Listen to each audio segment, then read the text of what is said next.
Hi, this is Catherine. This is Taking Tea with Catherine. This is chamomile lemongrass tea. Chamomile's not really my favorite of the herbal teas, but I don't mind it when it's mixed with something. And it is a nice calming tea, which I could always use more of. Settling type of thing. So there you go. I'm doing a wrap up of the last 4 books I read in February, so the last half of February. Why can't I say it?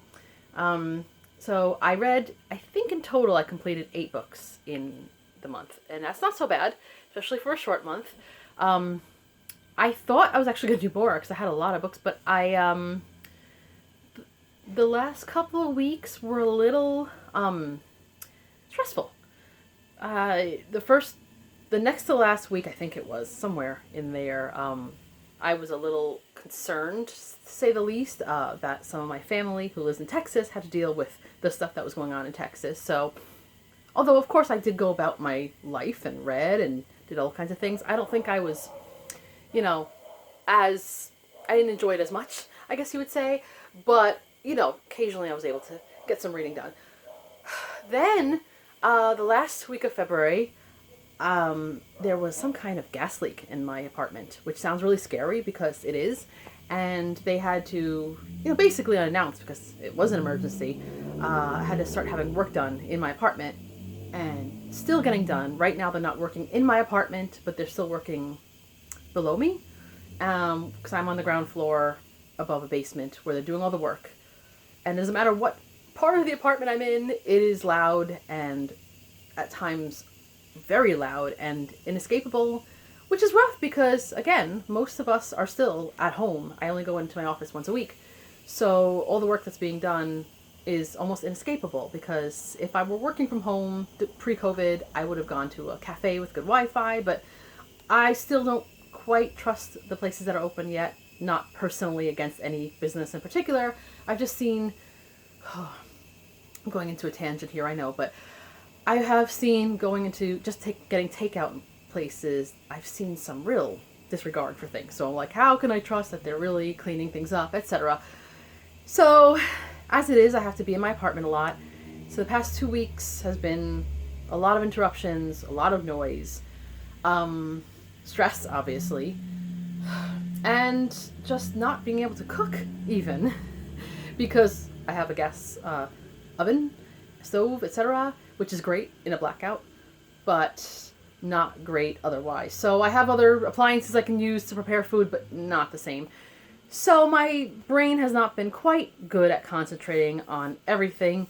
So if I'm a little bit dazed talking about the books that I read in the past couple weeks, I will try not to be, but this may not be as coherent as some of my wrap-ups have been. Bear with me.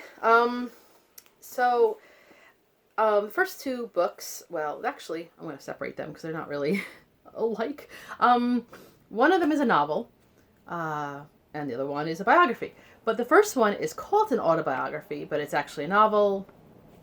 I never really paid attention to it until I got a hold of this book. So I'm talking about the autobiography of Miss Jane Pittman, which I was reading with a few people on, a few other people, and we were talking about it, I think, on Instagram, and it was really good discussions, and it came about because I did find this book. I mentioned recently that there is a place not too far from where I live that has this big, massive, long table full of books that you could just pick up for free, and you could donate things if you want. And I picked this up just out of curiosity a couple months ago, and then someone else picked it up, Christy from Dostoevsky in Space. Yes, my brain. See, can't even remember names. But I like her channel. Very, very well read. Very widely read, which I love. And she happened to be looking to read it in February, so I thought, hey, read it with somebody. And I didn't do any February goals. There's a lot of activity in February that you could join in on, and I didn't because I didn't want to. I knew March was going to have a lot of stuff. One of the things was Black History Month, and I honestly didn't read, and I didn't prepare my TBR accordingly, but I did end up reading, if you saw my earlier in the month wrap-up, I did, I think, if I remember correctly, at least 3, maybe 2 or 3 books by at least African-American writers. So I thought, well, that's pretty good. It's not like, oh, blow me away, but it's pretty good. So I kind of inadvertently joined a challenge or two. And so this is a novel, but like it's made out to be an autobiography. In other words, the the author pretends in a way that he is visiting, I think she's 110 years old woman, and she has some people helping her out and stuff, so that the story just comes together. And this woman lived through the she was a slave in the South in Louisiana, and suddenly she was, they were all free to go, but without really any direction. So it is her story from that time period, which was not exactly just, yay, now life can be great. There were so many things that one would have to deal with in her situation. But her voice, I know it's a fictional person, but, still, her voice is so, I don't know if the word is strong, but just determined. I heard the word spunk used a couple times. I don't use that word very often myself, because I think there was a book, when I was a kid, there was a book about a dog that I had called Spunky, so I always associate it with a dog, so I don't use it with people very much. But I get that feeling of someone who just has certain things in life that they stand by, and not exactly stubborn, but like really just, when even from the beginning, she had this thought that she wanted to make it to Ohio because of this, what do they call it, Unionist?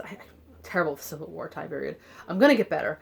So anyway, she had the name of a man who lived in Ohio that she was determined to see, but she was just, no matter what, she couldn't get out of Louisiana. So it's like her life from there onward. She had a sort of a son, not really her son, but someone who she kind of took on as a son, who ended up, also being quite an interesting character, and just going through the trying to survive, trying to have a steady situation in life, even, through a marriage, through love, through loss of all kinds of loss, through, and all the people that she comes in contact with, black and white, and combinations of both, and just different groups of people that, either get along, don't get along.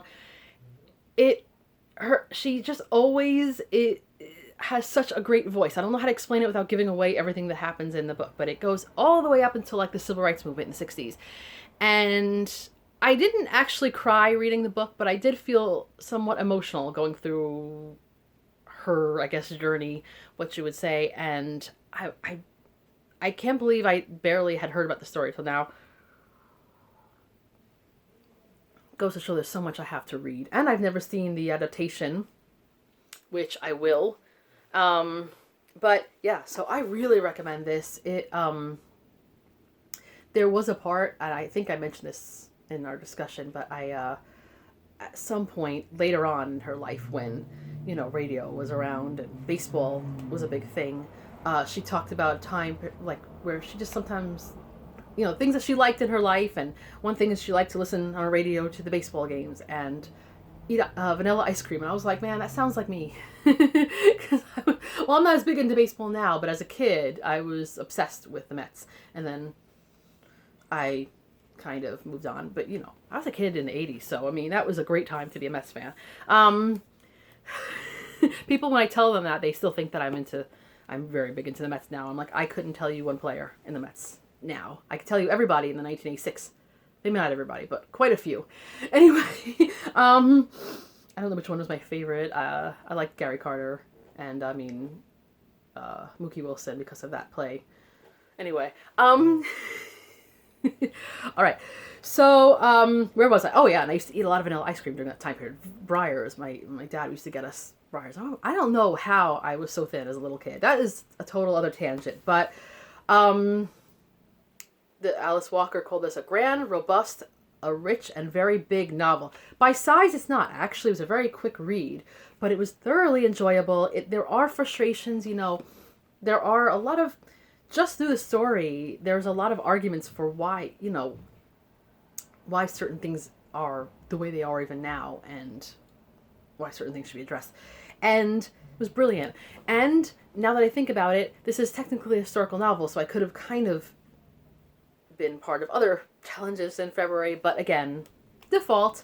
So yes, that is one that if you get a hold of it, I got it for the price of nothing, but even if you find it elsewhere, give it a read, definitely.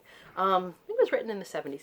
So this total other mood, I guess, but also about a woman, but this is about a person that did exist, but I think of the family is one of the least known, right? Sorry, I have in case you notice my nose is doing this thing, I don't have an itch and it's like I'm just twitchy nose, so sorry, don't get too wrapped up on my nose. This is The Mother of the Brontes, When Maria Met Patrick by Sharon Wright. Still can't remember her name. Sharon Wright. This was part of the Fierce Women book club, which focuses on reading about women with chronic illness. Technically, Maria was healthy for a good chunk of her life, especially for that time period, which was, she was basically a contemporary of Jane Austen-ish. So it's probably something you could read around Jane Austen July, I think. Don't remember the prompts, but that's a ways off from now. Still looking forward to it. Anyway, we're talking about Brontes right now. So she had pretty good health, but I have to say the last year of her life she dealt, the illness that killed her was not something I would look forward to. And she also had a lot of kids, so just doing that is already something I find admirable because I've never had kids and probably never will. Anyway, so this story goes into her childhood in Cornwall, which I just find that so fascinating in terms of history. There's a little bit of tea history involved with that. Not so much discussed in this book, but in my previous readings about tea history, there were a lot of taxes and stuff that were put on to a lot of products that were coming in. And people all over Britain were not happy about that. But everybody found different ways to rebel. But the area of Cornwall, they did a lot of smuggling. And tea was one of the things that was taxed. I mean, come on. You think they would learn. But anyway, so everybody that Mariah grew up with, like their parents, neighbors and everything, were probably involved in some of the smuggling and the secret stashes and stuff that went on in Cornwall during that time. And I thought that was kind of interesting. Some people were really violent and scary, and some people were just a little sneaky. So that was cool. And she was kind of one of the more, comfortably off people.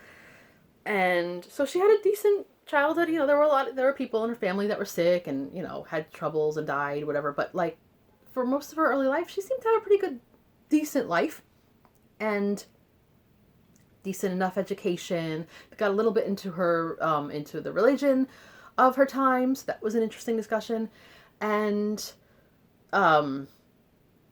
up until she actually lived for a while before she got married and before she left Cornwall, and then ended up meeting Patrick Bronte. So that was a big, actually, probably most of her life.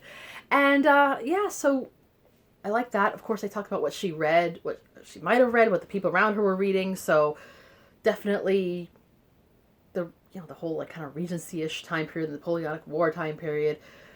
I always like reading about that. So you don't know everything possible about Maria, but you do get a little more insight into her, especially after she moves up north to help out some family and ends up meeting Patrick Bronte, who was not Bronte or Bronte or however you want to pronounce it. He changed his name eventually, and that's how she met him.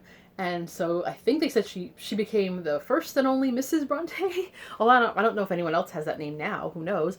But and I just thought that was kind of interesting because you think about all the children she had and all the even she did have a son, didn't survive. She actually was pretty long lived for a Bronte, except for her husband, because he was the most long-lived. But her letters a lot of them were preserved, and some of them are in here. Her letters to Patrick while they were engaged, etc., were great, and the early marriage and the having children, it was all good. Everything was pretty good. I mean, I'm not saying things were perfect, but it was pretty good. There were historical people that featured in their life. Patrick had known some people that you may have heard of. Lord Palmerston, for instance, if you watch the Victoria program, he was featured very much. And they, they had, I wouldn't call it a charmed life, but they had a pretty decent situation. And then they finally moved to the house where, because they had so many kids and they needed to. After all this stuff, they ended up moving to where Charlotte and, all the other children and Emily Branwell, the other ones who died young. Sorry, I know their names, but my brain, I think their names are Elizabeth and Mariah as well. I could be wrong with that. And that's when everything seemed to fall apart. She got sick and died. I don't want to blame the house, but man. Anyway, because you couldn't blame it for what she died from. You couldn't blame the house, but it just seemed like everything started going wrong from there. And I would recommend this if you like reading about the Brontes. I have yet to read the Juliet Barker book, which is killing me because I really want to read it. It's up there somewhere. But this, I think, was a good start. So there you go. Now, I have 2 more books, and they are both, I don't know. What genre do you think they are? Anyway, so these are 2 kind of different mysteries. And they take place in different places and different time periods. The first one I finished was The Secret Book and Scone Society, which is a great title. Actually, it's The Secret, Book, and Scone Society. You don't see the comma here. But, Oxford, It takes place in, I think it's North Carolina. Yes, North Carolina, in a town called Miracle Springs, which people come to for healing, kind of, I guess, spring spa, that sort of thing. And Nora Pennington, who was the main character in the story, although there are others. I had to scratch my nose, my poor nose. After some rough times that she had to deal with, rather tragic circumstances, she moved to this town. She had been a librarian previously. She manages to open up a bookshop and has a kind of a talent for recommending books based on people that she talks to, kind of like a book therapist. It's the kind of thing that I've always wanted to do, but probably won't. You could tell she loves books, which is the best part to me about the story. Just a love for books. But, she talks to a man who seems to be dealing with some conscience issues, whatever. She recommends him something, and she's going to see him later, and then it ends up he dies. He gets killed, and because of what he was dealing with and the people that he was doing business with, something seems off. So she and 3 other ladies end up kind of investigating what happened, which was nice. So there was one lady who is a baker. She has a bakery, and which is nice, except for is one of those people who tends to make like scones and baked goods based on people's personalities and stuff. And I know I've never worked at a bakery, but I have visited a lot of pastry places often enough, and they don't change their menu that often. So to just be able to do that, a little unrealistic. I've seen it happen in a lot of books, but maybe I'm wrong. Maybe there are places. Maybe just New York is just stubborn and they don't do things like that. But otherwise, it was great because there were scones involved. And then there was a lady who worked at the spa. And then another lady who I think works in a salon, I think, stylist, whatever. And they're all kind of different people, but they've all had quite regrettable pasts. So in order to kind of investigate what's going on, they all decide they're going to tell each other their stories. So as the book progresses, there are, everybody comes out with what they had to escape from, or what they had to deal with in life, etc. They're secret, in other words, part of the Secret Book and Scone Society. So that was pretty nice. It wasn't like, I didn't think it was perfect, but I thought it was a good mystery read. There's a character who I thought was going to turn out a certain way because the way the main character meets them, it reminded me of a scene in the Jane Austen novel that I thought was, oh no, this is going to be trouble. But it ended up being pretty good. And I'm not going to give away too many spoilers because that would be messed up. But there were things that I thought were weird. Like, in other words, they went to see somebody at one point who worked in real estate. And everything was from Nora's point of view, I think, the whole book. And this person, just one sentence in there, was from this other person's point of view, saying something. And I just didn't see that it was just jarring. Just one sentence, just one change of point of view in one part of the book. I feel like that was probably meant to be edited out.